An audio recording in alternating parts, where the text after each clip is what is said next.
Estimados irmãos espíritas e não espíritas, sejam bem-vindos ao nosso canal. Inscreva-se, compartilhe, avalie. É importante a sua avaliação para que nós possamos continuar divulgando a mensagem de Jesus. Abraço a todos os irmãos da Casa Espírita Maria de Nazaré, em Gravatá, com renovada alegria, dizendo-lhes que ainda, sob os ventos esperançosos de um novo ano, retorno a esta casa de amor e caridade com a alegria de sempre, mas com a responsabilidade redobrada em ter de alcançar cada coração aqui presente com os ensinamentos do nosso amado Mestre Jesus. Foi-nos solicitado, pela direção da casa, conversarmos um pouco sobre a passagem evangélica de Jesus quando disse: "Deixai vir a mim as criancinhas". E a esse propósito, manda-lhes dizer, benfeitora Glorinha: em 28 de julho de 1952, o benfeitor Emmanuel, através da pena mediúnica de Francisco Cândido Xavier, grafou inesquecível mensagem intitulada "Quando a pureza estiver conosco", que constitui a mensagem número 358 da obra Deus Conosco, assinalando 6 situações do cotidiano humano que poderão ter outro desfecho quando a pureza estiver conosco. À guisa de exemplificação, disse Emmanuel: quando a pureza estiver em nossos olhos, fixaremos na cicatriz do próximo a desventura respeitável do nosso irmão. Essa mensagem da benfeitora me chamou muito a atenção, principalmente por ela ter lembrado desta obra, Deus Conosco, que é uma das obras mais bonitas do benfeitor Emmanuel com o nosso saudoso Chico Xavier. Especialmente nesta lição, quando a pureza estiver conosco. Mas, como eu disse anteriormente, é uma passagem evangélica de Jesus, o "deixai vir a mim as criancinhas".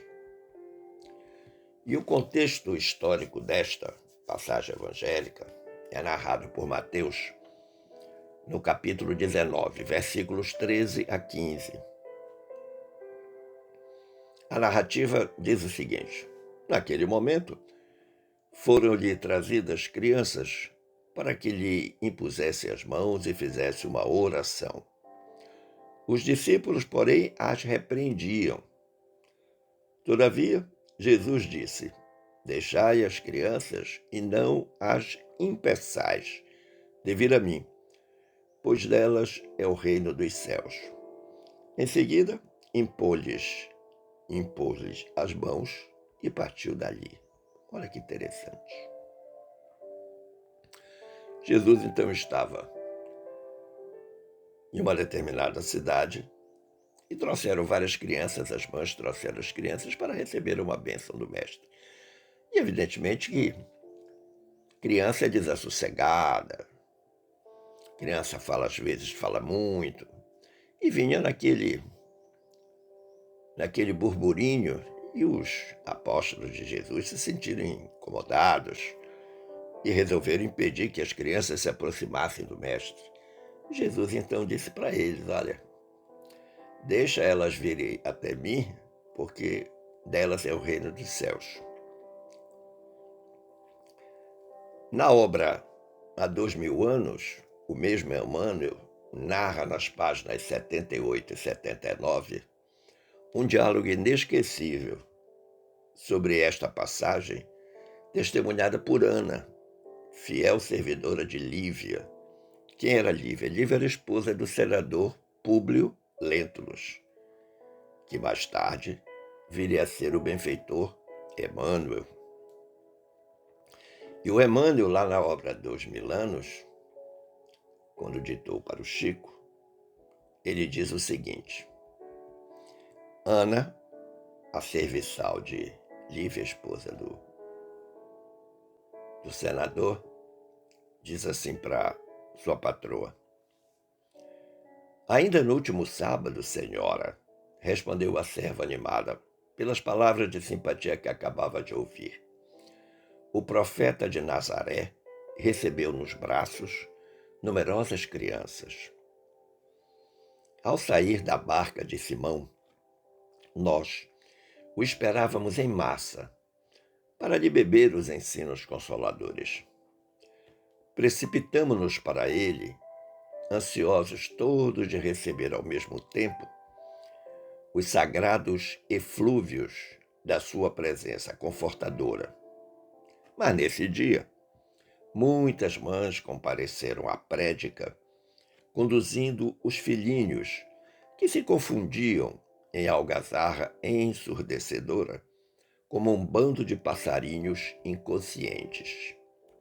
Simão e mais alguns discípulos começaram a repreender severamente os meninos, a fim de que não perdêssemos o encanto suave e doce das palavras do Mestre.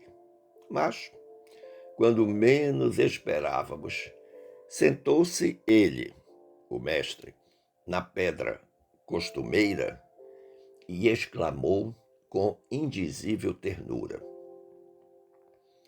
deixai vir a mim os pequeninos, porque o reino dos céus lhes pertence.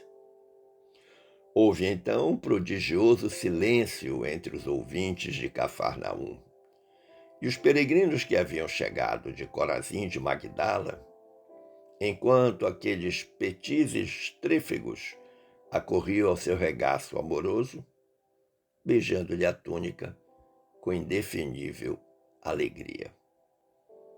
Muitas crianças, senhora, eram enfermas, que as mães conduziam às pregações do lago para que se curassem de mazelas antigas ou de doenças consideradas, melhor dizendo, incuráveis. O que me contas é de uma beleza edificante, exclamou Lívia, profundamente emocionada. Entretanto, possuindo à mão todos os recursos materiais, sinto que não poderei receber os altos benefícios do teu mestre. E é pena, senhora, disse Ana, porque muitas mulheres de posição o acompanham na cidade. Não somos apenas os mais humildes que comparecemos às suas predicações, mas numerosas senhoras de destaque em Cafarnaum, esposas de funcionários de Herodes e de publicanos, assistem às lições carinhosas do lago, confundindo-se com os pobres e os escravos. Essa é uma narrativa absolutamente fantástica do Emmanuel, lá na obra Há 2000 anos. Você pode conferir páginas 78 e 79. Dessa conversa entre a esposa do senador e a sua serviçal, Ana, que mais na frente vai passar por uma grande situação de amor, porque quando a esposa do senador foi presa junto com Ana e foi colocada para ser entregue aos leões no circo romano, a esposa do senador tira sua roupa, troca de roupa com Ana, dá as suas roupas, as suas vestes mais pomposas para a funcionária e veste as roupas da funcionária. E aí a guarda pretoriana, quando vê que se trata de uma pessoa da nobreza, libera a empregada pensando que era a esposa do senador. E Lívia vai para a arena para ser devorada pelos leões. Ela estava profundamente tocada pela mensagem do Mestre. Mas se você perguntar qual é o sentido desta passagem de Jesus, deixai vir a mim as criancinhas, apenas um sentido, e que engloba toda a ideia de Jesus, que é a pureza de coração. Sim, Jesus utiliza as criancinhas para ensinar-nos sobre a pureza do coração. Ele mesmo já havia anunciado, conforme registro no Evangelho de Mateus, capítulo 5, versículo 8, dizendo: bem-aventurados os puros, pois verão a Deus. Jesus está considerando as criancinhas como puras de coração. Lembremos que Jesus foi e continua sendo a expressão máxima da pureza. Por quê? Porque ele sabia encontrar a presença divina em todas as situações e em todas as criaturas. Lembra lá quando eu falei sobre o texto que está na obra Deus Conosco, quando a pureza estiver em seus olhos? Pois é, Jesus sempre fazia isso. Ele sempre procurava ver o lado bom da circunstância ou da criatura. A esse propósito, o benfeitor Emmanuel descreve com propriedade essa característica do nosso mestre, lá no capítulo 11 da obra Religião dos Espíritos. Então, a narrativa que eu vou apresentar para vocês, que foi a psicografia do Emmanuel através de Chico Xavier, está nesse capítulo 11. O título desse capítulo é Pureza. Então, observe, meu amigo, minha amiga, como é que Jesus via as coisas, os fatos e as criaturas.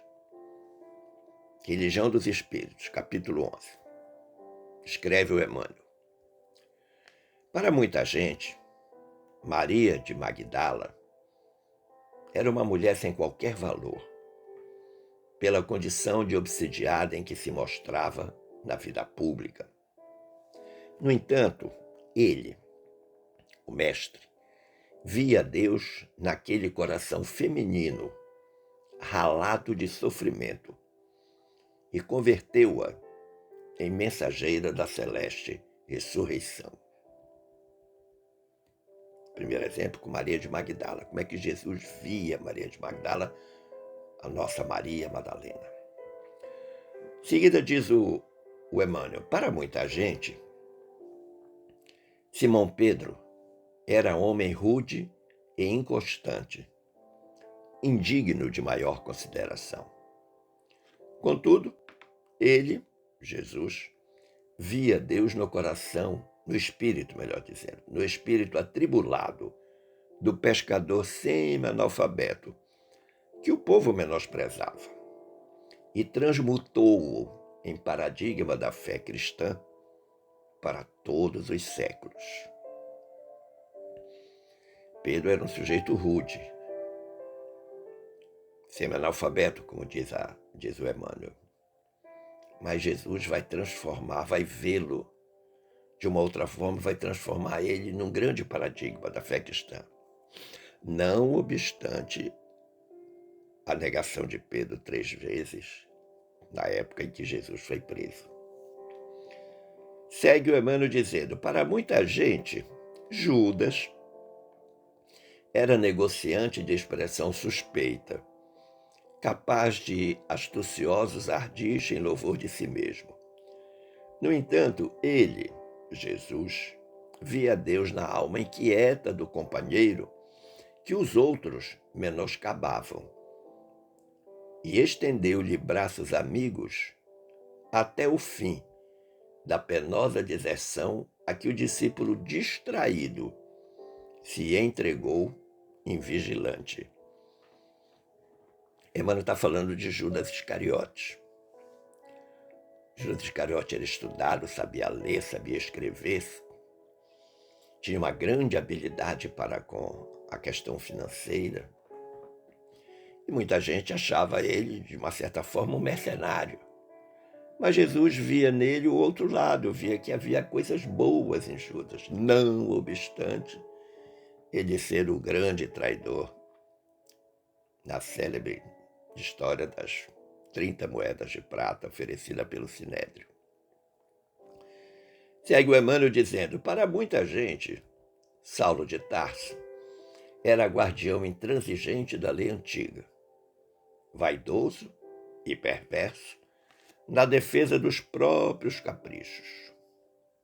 Contudo, ele, Jesus, via Deus naquele espírito atormentado e procurou-o pessoalmente para confiar-lhe embaixada importante.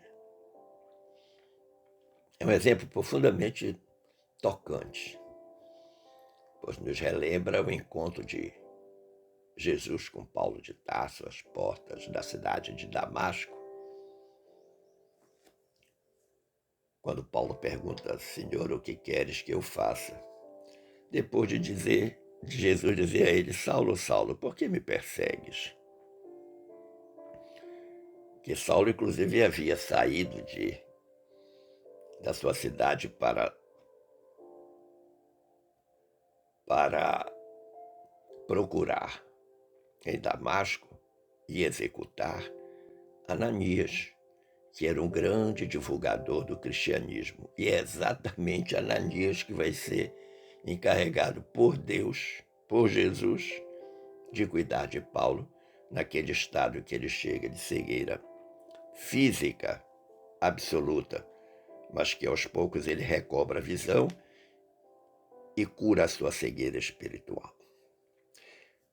Mas na obra Religião dos Espíritos, o Emmanuel vai concluir, lá no capítulo 11, titulado Pureza, da seguinte forma: se purificares assim o coração, aí a parte prática, se purificares assim o coração, identificarás a presença de Deus em toda parte, compreendendo que a esperança do Criador não esmorece em criatura alguma, e perceberás que a maldade e o crime são apenas espinheiro e lama que envolvem o campo da alma.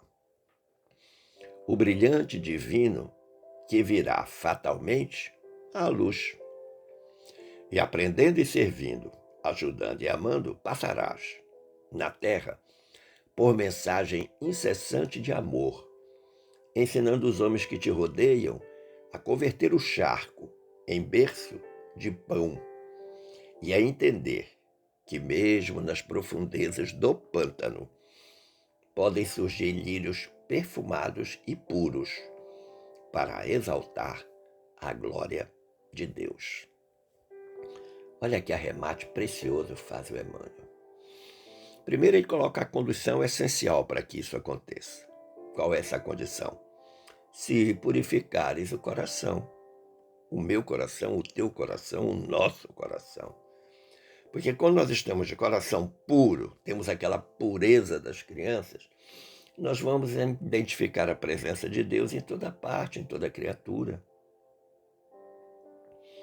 E ele faz uma comparação, uma analogia interessante, quando ele diz que até mesmo das profundezas do pântano pode surgir lírio perfumado.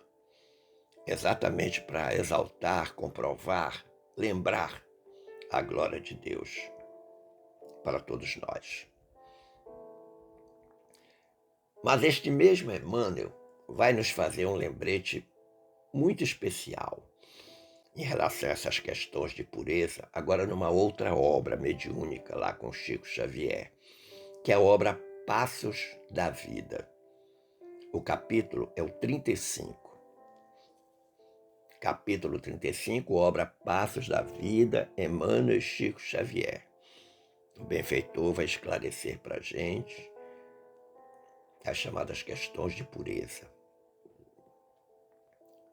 Emmanuel começa dizendo: a pretexto de seres bom, não desampares aquele que o mundo categoriza por mal, de vez que amanhã, esclarecidas as nossas contas na justiça divina, é possível que as nossas virtudes venham a desejar. Olha que interessante. É uma história de preconceito, né? Não desamparar aquele que todo mundo diz que é mau, porque as pessoas estão dizendo. Não. Ajuda, mesmo ele sendo mau, mesmo ele estando em dificuldade. Porque pode ser que lá na frente, no futuro, nós estejamos necessitados de alguém que nos veja da mesma forma, porque nós erramos, nos tornamos mal em alguma circunstância. Depois o Emmanuel diz assim: a pretexto de seres humilde, no singular, perdão, não te distancies daquele que a terra classifica por orgulhoso, porquanto um dia é provável que a nossa singeleza exterior, ao sol da verdade eterna, se reduza à vaidade e ilusão. Olha que interessante. Muitas vezes a gente quer demonstrar ser humilde e nos distanciamos daquele que nós consideramos orgulhosos, quando na realidade nós podemos ser alcançados por esse mesmo orgulho em algum momento da nossa vida. Diz o Emmanuel: a pretexto de seres paciente, não menosprezes aquele que muitos acreditam impulsivo e violento, porque na esfera da realidade sem mescla, basta às vezes a nossa suposta serenidade não passa de ociosidade da mente e do coração. Você está querendo demonstrar ser paciente quando na realidade você está com o coração e a mente ociosos. Diz o Emmanuel: a pretexto de seres caridoso, não fujas daqueles que a sociedade define como sendo ingrato e insensível, entendendo-se que em muitas ocasiões, ante a luz meridiana do conhecimento superior, a nossa pretensa superioridade é simples tirania do sentimento. Olha que interessante. Tirania do sentimento. Conclusivamente, meu amigo, minha amiga, vamos mais uma vez recorrer ao grande Emmanuel. Agora no capítulo 7 da obra Refúgio, o Emmanuel diz assim: esforcemo-nos por encontrar a parte melhor onde estivermos. O sopro divino alenta na criação todas as coisas e todas as criaturas. Não vale reprovar, criticar, condenar ou destruir. Em todos os lugares surpreenderemos o apelo do Todo Misericordioso, induzindo-nos a cooperar na exaltação de seu amor infinito. Olha que interessante. Induzindo-nos a cooperar na exaltação de seu amor infinito.